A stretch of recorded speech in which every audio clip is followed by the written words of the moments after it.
Établir un pont entre le moment où des jeunes Anishinabés sortent de familles d'accueil et l'âge adulte. Voilà l'objectif du projet Post-Majorité mis sur pied par l'organisme régional Mino Obijiwasin. Et le besoin est considérable. L'organisation pensait avoir 60 jeunes sous leurs ailes et c'est finalement plus de 90 inscriptions qui ont été reçues.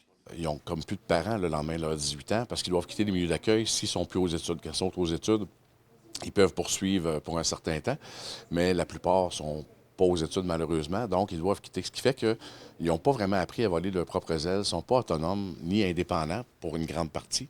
Donc nous, on est là pour les accompagner jusqu'à l'âge de 26 ans, moins un jour.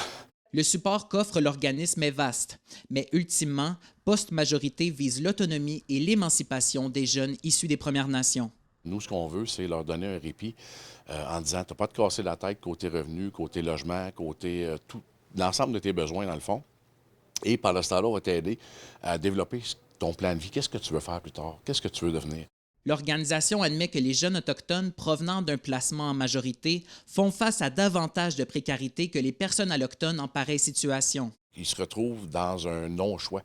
Soit j'y retourne chez nous, ou la veille, c'était pas un bon milieu pour moi, puis là, le lendemain, c'est là que je dois me retourner, la veille de mes 18 ans, puis le lendemain.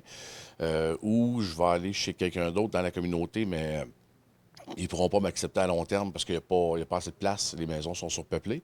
La division pour les jeunes adultes de Mino Obijiwasin a été amorcée il y a presque 2 ans, mais elle vient tout juste d'avoir pignon sur rue à Val-d'Or. On va avoir des cuisines collectives, on va être équipés pour faire des cuisines avec les jeunes, faire des ateliers autant sur l'estime de soi, sur le budget, sur ça peut être même des programmes à découvrir en éducation ou des jeunes qui sont des role models pour nos jeunes, qui puissent rencontrer d'autres personnes de la communauté qui réussissent dans le métier qu'ils ont choisi.